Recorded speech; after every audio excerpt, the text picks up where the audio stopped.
বাচ্চাকে সাংবাদিক প্রশ্ন করছে যে তোমাদের নামাজ কয়েক হচ্ছে, আমাদের নামাজ কয়েক, আমরা ফজর, যোহর, আসর, মাগরিব, এশা পড়ি, তার পাশাপাশি আমরা জানাজা। চিন্তা করছে কথাটা কি? প্রত্যেক নামাজের পর জানাজা। আল্লাহ পাক রব্বুল আলামিন ওয়ালিল্লাহি মিরাতুস সামাওয়াতি, পুরা সম্পদের মালিক আল্লাহ। এই আল্লাহর সম্পদ গ্রহণ করবে মুসলমান। আমাদের সম্পদ আজ ইসরায়েল নামক সন্ত্রাসীরা আমাদের উপরে হামলা করতেছে। আল্লাহর কাছে দোয়া করি, আল্লাহ তুমি ইসরায়েলকে ধ্বংস করে দাও, আমিন। ভারতের মুসলমানদের উপরে হামলা হয়েছে, আমরা জানি, আমাদের ভবিষ্যৎবাণী জানি, আমাদের কাদের সাথে যুদ্ধ হবে, দ্বিতীয় বিশ্বযুদ্ধ হবে এই হিন্দুস্তানের সাথে। কাজল আমাদের দ্বারাই করতে হবে ইনশাআল্লাহ। আমরা সবাই ইমাম মাহদীর সাথে থাকবো ইনশাআল্লাহ। আল্লাহ পাক আমাদেরকে কবুল করুন, আমিন। আল্লাহ রাব্বুল আলামিন আমাদেরকে হজের বিধান দিয়েছেন। হজ ফরজ, হজ এরকম একটি বিধান, যেই বিধানে যদি মানুষ স্বীকার করে তার ইমান থাকবে। ইসলামের স্তম্ভ পাঁচটি, দুনিয়ার পাঁচটি ব্যক্তি, পাঁচটি প্রবল, পাঁচটি দুনিয়ার ইসলামের খামসিন শাহাদাত লা ইলাহা ইল্লাল্লাহ ওয়া আন্না মুহাম্মাদার রাসূলুল্লাহ ওয়া ইকামিস সালাত ওয়া ইতাইজ যাকাত ওয়া হজ্জ বাইতুল্লাহি ওয়া সাওমি রমাদান। ইসলামের দুনিয়া, ইসলামের ভিত্তি, ইসলামের প্রতি পাঁচটি। এক নম্বর কালিমা পড়া, দুই নম্বর নামাজ, যাকাত, হজ, রমজানের রোজা। এই দুনিয়াতে ভিত্তিগুলি প্রত্যেকটা মুমিন মুসলমানের মনে রাখা উচিত। আমাদের ইসলামের ভিত্তি যদি আমরা নাই চিনি, তাহলে আমরা কিভাবে আমরা আমাদের সন্তানদেরকে ধর্মের জিনিস শিখাই না। যেরকম আমাদের রাজনীতির ময়দানকে আমরা আমাদের সন্তানকে শিখাই, আমাদের সন্তানকে আমরা ইসলাম শিখাই না।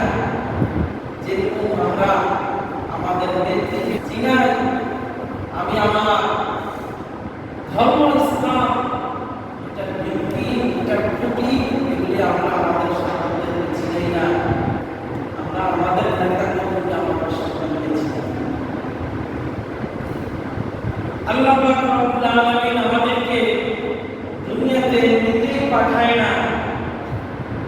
দুনিয়া সৃষ্টির আগে আল্লাহ পাক রব্বুল আলামিন পুরো জমিটা ছিল পানি, পানি আর পানি। শুধু বাইতুল্লাহ, কাবা, কাবা এই জায়গায়, কাবাটা ওই সামান্য জায়গা ছিল, উঁচু জায়গা। আল্লাহ পাক রব্বুল আলামিন যখন এই দুনিয়া সৃষ্টি করবেন, জমিন সৃষ্টি করবেন, আল্লাহ পাক রব্বুল আলামিন ওই জায়গাটাকে নিচু করে দিলেন। পানির স্রোত, পানির ঢেউ যখন নিচে পড়তেছিল, ওই পানি থেকে যে ফেনাটা হয়, ফেনা থেকেই আল্লাহ পাক রব্বুল আলামিন ইট তৈরি করেন। ইট থেকে আল্লাহ তাআলা জমিনকে সৃষ্টি করেন। জমিন সৃষ্টি করার পর আল্লাহ পাক রব্বুল আলামিন বলেন, নাআল্লাহু বিআলিকুম নাসিলাম লাদিহি বাক্কাতা মুবারাকাম ওয়া হুদাল লিল আলামিন। নিশ্চয় আমি সর্বপ্রথম বাইতুল্লাহ, কাবা, আমার ঘর দুনিয়াতে আমি নির্মাণ করেছি। সুবহানাল্লাহ। বলেন তো, মানুষ সৃষ্টি দুনিয়াতে পাঠানোর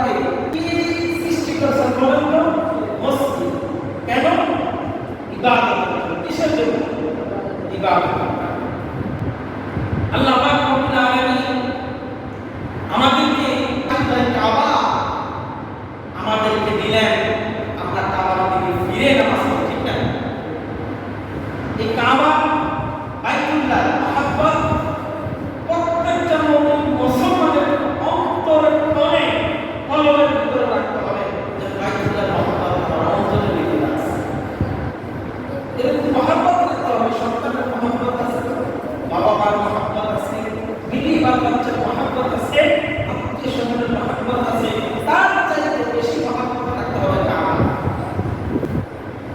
কেন কাবাকে মহব্বত করবেন?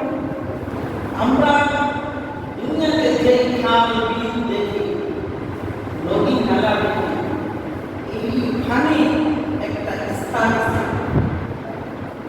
যত বর্ষাকাল হোক, দুদিনকাল হোক, খালের মধ্যে যে আমরা পানি দেখি, এই পানি থাকার একটা স্থান আছে। এই স্থানের নাম হয় সাগর। সাগর এটা বর্ষাকালে খালের মধ্যে সব জায়গায় আসে, দুদিনকালে আবার সাগরে চলে যায়। কেন? এটা স্থান সাগর। ঠিক আল্লাহ পাক রব্বুল আলামিন বলেন, মিনহা খালাকনাকুম ওয়া ফীহা নুঈদুকুম ওয়া মিনহা নুখরিজুকুম তারাতান উখরা। আমি আল্লাহ পাক রব্বুল আলামিন বান্দাকে মাটি দ্বারা সৃষ্টি করেছি। আমাদেরকে কি দ্বারা আল্লাহ সৃষ্টি করেছেন? মাটি দ্বারা আল্লাহ সৃষ্টি করেছেন। আল্লাহ বলেন, মিনহা খালাকনাকুম, বান্দা আমি তোমাকে মাটি দ্বারা সৃষ্টি করেছি। ওয়া ফীহা নুঈদুকুম, বান্দা তোমাকে আমি আমার মাটির ভিতরে নিয়ে আসব। ওয়া ফীহা নুঈদুকুম, দুনিয়াতে সব সময় থাকতে পারবে না, এরকম একটি সময় আমি তোমাকে নির্ধারণ করে দিয়েছি। দুনিয়াতে যখন তুমি ঘোরাফেরা করবা, কিন্তু বান্দা তুমি আমার হুকুমগুলি মান্য করবা। কেন?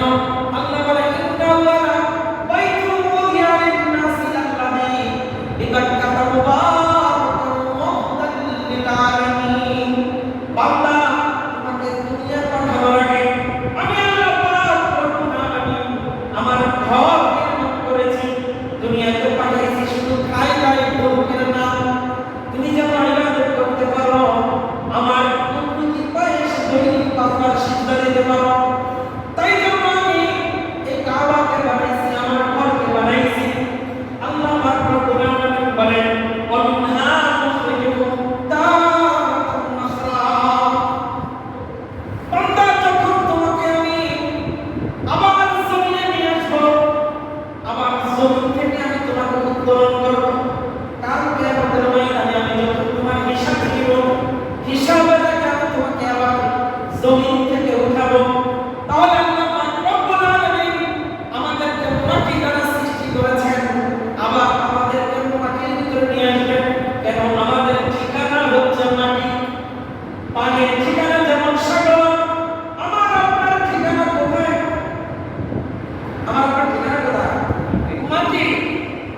যেরকম পানির ঠিকানা হচ্ছে সাগর, মানুষের ঠিকানাও মাটি।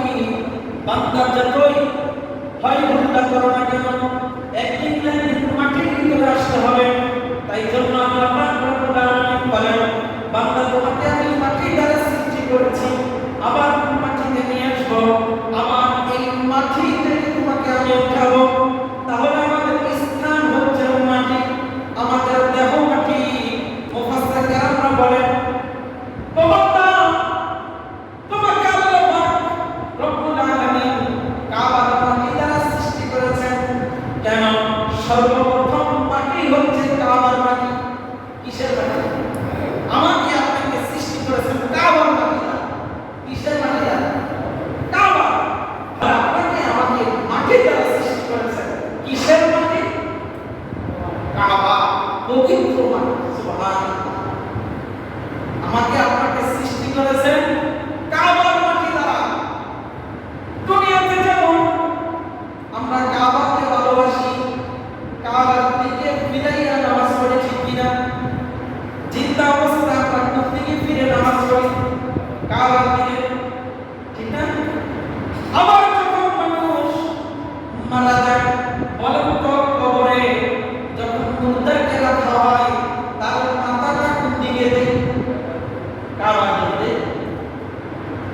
জিন্দা অবস্থায় কাবার দিকে, মরার পরও কাবার। আমরা দৈনিক 5 বার আল্লাহকে সিজদা দেই, বলেন তো কোন দিকে?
এক গোয়া মানে দুধ গ্রহণ করে যে গোয়ালিয়া বলেন, তার নিয়ম ছিল কাবা মেরা আল্লাহ তাআলা শুধু তাকে না তার সহ পরিবারকে আল্লাহ পাক কাবাতে দিয়েছেন। সুবহানাল্লাহ।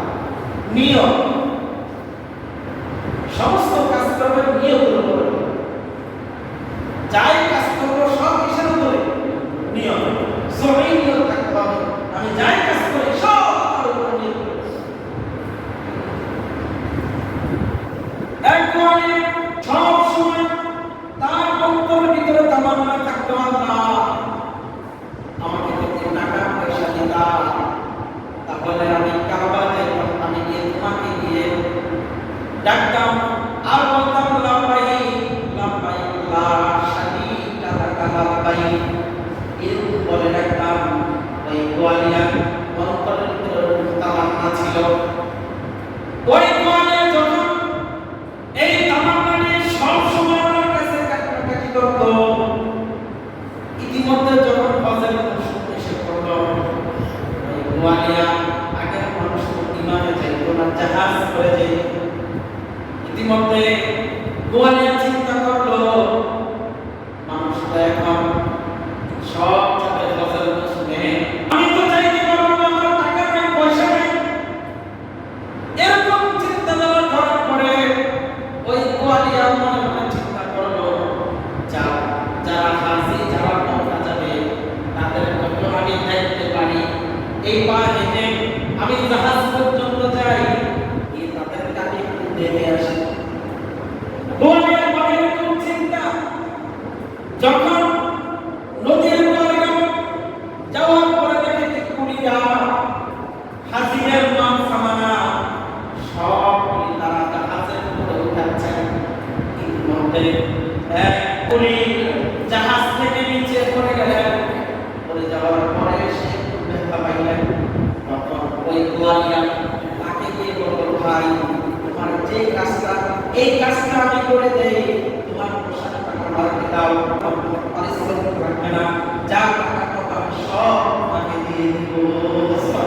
কারণ টাকা পয়সা দরকার নেই, আমি একটু হাজিরা খেদমত করব। কি বলবো? হাজিরা খেদমত করব, যেন আল্লাহ রাব্বুল আলামিন যেন এই খেদমতে আমাকে কবুল করে। সুবহানাল্লাহ। এই গোয়ালিয়া সঙ্গে সঙ্গে ওই গুলিকে নিচে নামিয়ে তার পোশাকটা পরিধান করে এই জাহাজের ভিতরে হাজিদের মালগুলি উত্তোলন করতেছিলেন। ইতিমধ্যে যখন জাহাজ ছেড়ে দিলে, এই সময় ওই গোয়ালিয়া নিচে নাইমা আয়েশা বলল, ভাই নাও আমি কাজ করে যে পরিশ্রম পাইছি তোমাকে দিয়ে দিলাম, তোমাকে দিয়ে দিলাম। আমি তো অনেক মানুষকে দেখছি জাহাজের ভিতরে বাদাম বুট বিক্রি করে। কি করে? বাদাম বুট বিক্রি করে। আমাকে একটু সুযোগ দাও, যদি তুমি যদি বলো তাহলে আমি জাহাজে গিয়ে বুট বাদাম বিক্রি করতে পারি। ওই করে বললো, যাক তোমার দ্বারা আমার উপকার হয়েছে, তুমি আমার দ্বারা কি করো? উপকার করো। ওই গোয়ালিয়া জাহাজের ভিতরে ঢোকাবে, জাহাজ ছেড়ে দিল। ইতিমধ্যে এই গোয়ালিয়া হাজিদের কাপড় সফর করল, হাজিদের কাজকর্ম করে দেয়, ভাত রান্না করে দেয়, হাজিদের সাথে আমার খায়। কে?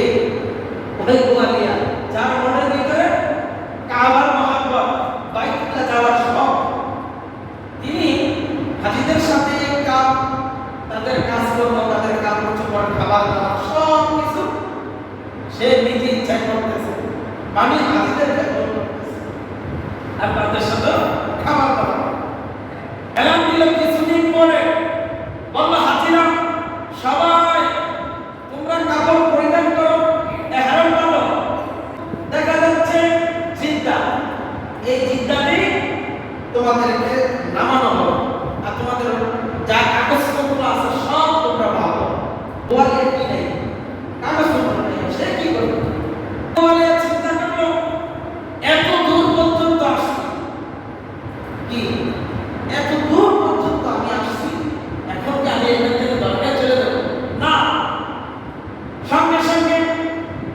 ওই গোয়ালিয়া জেদ্দার সাগরে লাফ দিল, যেখানেই যায় অজ্ঞগত চিন্তায় দিয়ে বলতো জীবিত হোক মৃত আমার আশা আমি কাবা।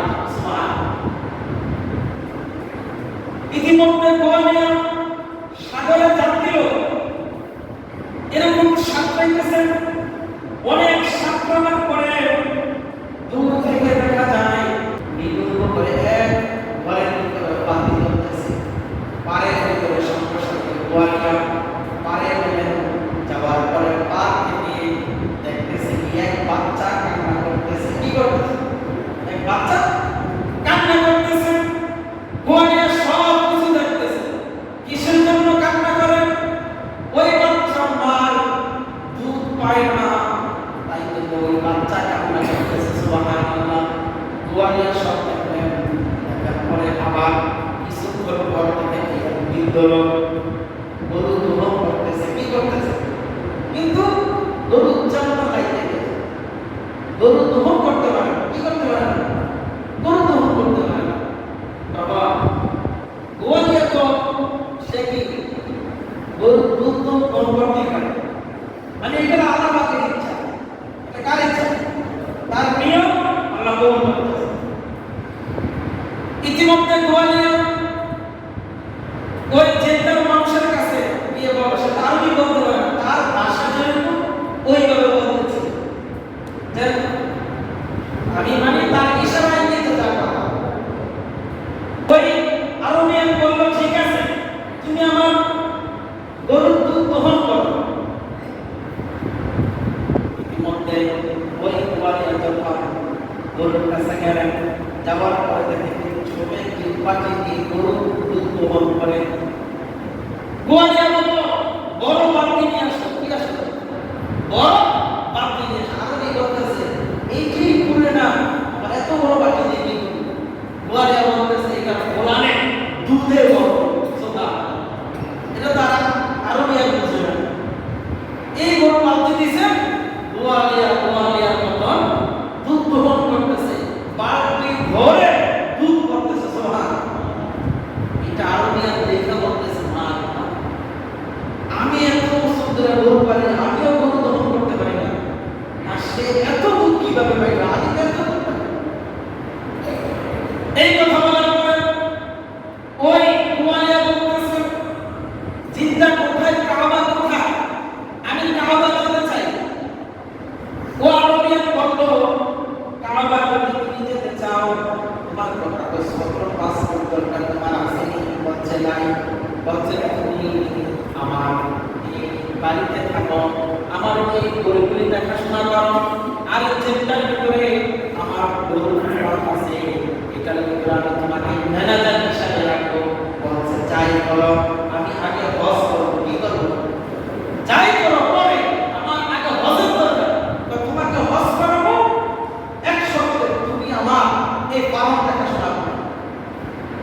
বলছে আমার তো বাড়িতে ফ্যামিলি আছে, বাচ্চা আছে, মা বাবা আছে, যা দরকার আমি তাদেরকেও তোমার সঙ্গে নিয়ে আসবো। সুবহানাল্লাহ। বলছে তুমি একা না, তোমার ফ্যামিলি মা বাবা যা আছে সবার জন্য আমি কাগজপত্র দিয়ে দিব, পরে জাহাজ তোমার বাবা নিয়ে আসবো। সুবহানাল্লাহ। ওই রাখা ওই গোয়ালিয়া হজ করছেন, পরিবারের প্রিয় হজ করছেন, তারা জিদ্দায় বসবাস করছে। সুবহানাল্লাহ। তাহলে তার নিয়ম কি? নিয়ম ইন্নামাল আমালু বিন্নিয়াত। সমস্ত কাজ নিয়তের উপর নির্ভর। সমস্ত কাজ কি করে? নিয়তের উপর নির্ভর করে। আল্লাহ পাক রব্বুল আলামিন বলেন, ওয়ালিল্লাহি আলান নাসি হিজ্জুল বাইতি মান ইসতাতা ইলাইহি সাবিলা। আল্লাহ পাক রব্বুল আলামিন বলেন, ওয়ালিল্লাহি আলান নাস, মানুষের উপরে আমার হক রয়েছে। কি রয়েছে? নাস তো মানুষ। ওয়ালিল্লাহ আলান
রব্বুল আলামিন তার আমলনামার ভিতরে কোনো গুনাহ থাকে না।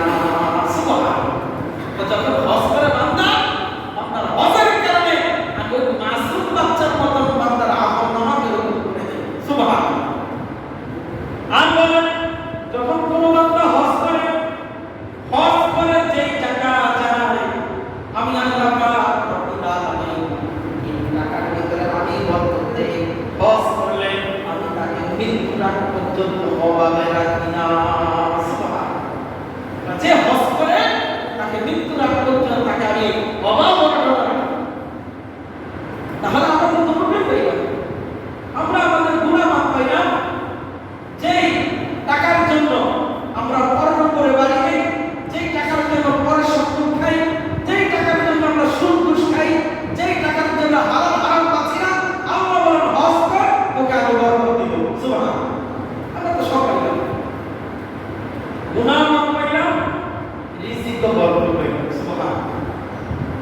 তাই জন্য আল্লাহ পাক রব্বুল আলামিন বলেন বান্দা তুমি যে তোমার নিয়ত করবা আমি ওরকম ভাবে কবুল করব। আল্লাহ পাক রব্বুল আলামিন বলেন আমি তোমাদের উপরে হজ ফরজ করে দিয়েছি। এই হজ এটা আমার বিধান। কার বিধান? আল্লাহ তাআলার বিধান। হজ যে করবেন আল্লাহ পাক রব্বুল আলামিন বলেন যখন বান্দা ঘর থেকে বের হয় হজের উদ্দেশ্যে আমি আল্লাহ পাক রব্বুল আলামিন প্রত্যেক পায়ের তুলিতে তুলিতে আমি আল্লাহ পাক রব্বুল আলামিন তার গুনাহগুলি মাফ করে দেই। সুবহানাল্লাহ। যখন হজের জন্য হাঁটে প্রত্যেক হাঁটার ভিতরে আল্লাহ পাক রব্বুল আলামিন তার গুনাহগুলি মাফ করতে থাকে। সুবহানাল্লাহ। আর হজ যে করতে যায় তার জন্য দোয়া করা, আর যখন হজ করে আসে তার সাথে দেখা করা। কেন? তো পবিত্র, তার তো গুনাহ নাই, তার কাছ থেকে গিয়ে দোয়া চাওয়া, মাপ চাওয়া। এখন তো হজে যায় মানুষকে দেখানোর জন্য আমার টাকা পয়সা দিয়েছে, যদি হজে না যায় মানুষ কি করবে? ঠিক না? এরকম মানুষ আছে না? এরকম মানুষ আছে। যাকাতও দেয় না, এরও হক আদায় করে না, কিন্তু বছর বছর করে যায় উমরায় যায়। আছে না নাই? মানুষ এরকম দেখা হাজি সাহেব দুই ব্যাগ হজ করতে গেছে মানুষকে দেখানোর উদ্দেশ্যে। কিসের উদ্দেশ্যে? দেখানোর উদ্দেশ্যে। মানুষ যেন হাজি সাহেব বলে সারা বছর বছর কোনটামি ইসলামী যেন এখন হস্তিরা আইসা আমার নাম দেওয়া হবে। চিন্তা করে কি ব্যাগ হাজি সাহেব তো কেউ করবে না। হাজি সাহেব কেউ তো বুঝতেছে না, যা 4-5 লাখ টাকা পাঠাইল এটাই বেহুদা। এটাই কি বেহুদা? তোমার কাছে 5 লাখ, আমার কাছে 5 লাখ, তোর কাছে কয় লাখ? 10 লাখ। পুরাই বেহুদা।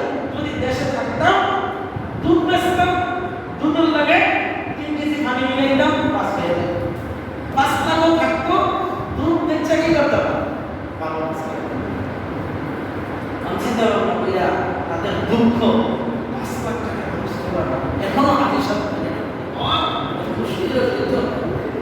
চিন্তা ভাবনা করার পরে তুই হাজি সাহেব পরামর্শ দিল, তুমি সার দোয়াতে বসে থাকবা, আমি কেউ হাজি সাহেব চা খাইতেছেন, কি খাইতেছেন? চা খাইতেছেন। তো মানুষ শুনবো হাজি সাহেব খাইতেছে, এই শোনা শুনে আমরা কি করবো? বলবে ঠিক আছে তুমি থাকবে চার দোকানে, আমি থাকবো মাছের দোকানে। বাস হাজি সাহেব তো বসা এ বলতেছে কি ব্যবসা? হাজি সাহেব আপনি কি করতেছেন? আপনি কি দেখেন আমি চা খাই? কি হাজি সাহেব আপনার কাছে চা খাই? তখন সে বলছে আপনার বসেন হাজি সাহেব চা খাই। বলেন তো এই কাজটি করলো যে দুইজন, তাদেরকে হজ কবুল হয়েছে?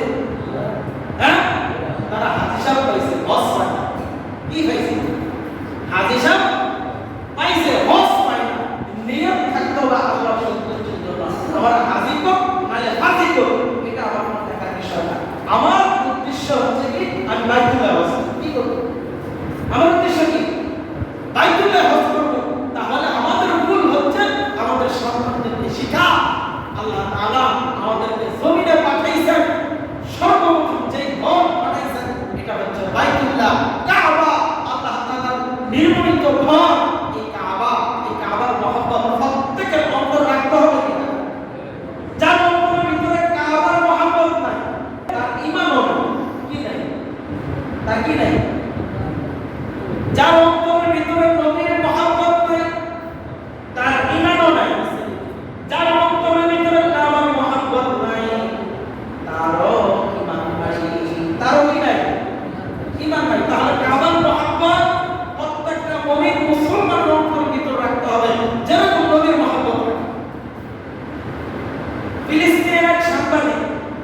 জিজ্ঞাসা করছে, দেখেন আমরা কাবার মহব্বত রাখি না, মসজিদ মাদ্রাসার মহব্বত রাখি না। এই যে ফিলিস্তিন ইসরায়েল সন্ত্রাসীরা এত গাজার মুসলমান ফিলিস্তিন মুসলমান মারতেছে, বলেন তো কিসের কারণে? শুধু একটা মসজিদের কারণে আমাদের কত টাকা হয়েছে। আকসার জন্য তারা এই যুদ্ধ করতেছে। মুসলমানরা মুসলমানদের ঘর কি করতেছে না, ছাড়তেছে না। তাহলে দেখেন একটা মসজিদের জন্য হাজার হাজার লাখ লাখ গাজাবাসী শহীদ হইতেছে, আর আমাদের ভিতরে এই মহাপ্রভু সাংবাদিক জিজ্ঞাসা করছে, সামনে এত যুদ্ধ করতেছে কেন? বলছে আল্লাহর ঘর এটা রক্ষার জন্য। আমার 6টি সন্তান ছিল, 6টা সন্তানকে এই মসজিদের জন্য কোরবানি দিয়েছি। সুবহানাল্লাহ। আপনি চিন্তা করছেন ইসরায়েল সন্ত্রাসীরা গাজার ভিতরে, দেখেন পুরা গাজা ফিলিস্তিন পুরা বড় বড় ভবন ছিল, সব চিন্তা করছেন। তাহলে শুধু একটা ঘরের জন্য, কিসের ঘরের জন্য? আমাদের প্রথম কথা, যেখানে আমরা 16 মাস 10 দিন ফিরে আমরা নামাজ পড়ছিলাম, ওই কাবার জন্য তারা তাদের জীবন দিতেছে। সন্তান হারা হইতেছে মা, বাবা সন্তান হারা হইতেছে, বিবি স্বামী হারা হইতেছে, এরকম তাদের উপরে নির্যাতন করতেছে এই ইসরায়েল সন্ত্রাসী টেররিস্ট। তারা কাবার মহব্বত ছাড়ছে? ছাড়ে না। কেন? তাদের অন্তরের ভিতরে কাবার প্রেম আছে, আকসার প্রেম আছে। তাই তারা যদি চাইতো না তাদের সন্তানকে লাগতেছে আমরা চলে যাই, চাইতো, কিন্তু না, তারা পরিবারে জিজ্ঞাসা করছে, আমার স্বামী গেছে, বাবা গেছে, মা গেছে, ভাই গেছে, দাদা গেছে, আমার 5 সন্তান ছিল, সব গেছে, আল্লাহ আরো সন্তান দেয়, আরো সন্তান যদি আকসারকে করতে পারে। সুবহানাল্লাহ। এক শিশু বাচ্চাকে সাংবাদিক প্রশ্ন করছে যে তোমাদের নামাজ কয়ক? বলছে আমাদের নামাজ 6 কয়ক। আমরা ফজর, যোহর, আসর, মাগরিব, এশা পড়ি, তার পাশাপাশি আমরা জানাজা পড়ি। চিন্তা করছে কথাটা কি? প্রত্যেক নামাজের পর জানাজা। আল্লাহ পাক রব্বুল আলামিন ওয়ালিল্লাহি মিরাতুস সামাওয়াতি ওয়াল আরদ। পুরা সম্পদের মালিক আল্লাহ। এই আল্লাহর সম্পদ গ্রহণ করবে মুসলমান। আমাদের সম্পদ আজ ইসরায়েলের টেররিস্ট সন্ত্রাসীরা আমাদের উপরে হামলা করতেছে। আল্লাহর কাছে দোয়া করি, আল্লাহ তুমি ইসরায়েলকে ধ্বংস করে দাও। আমিন।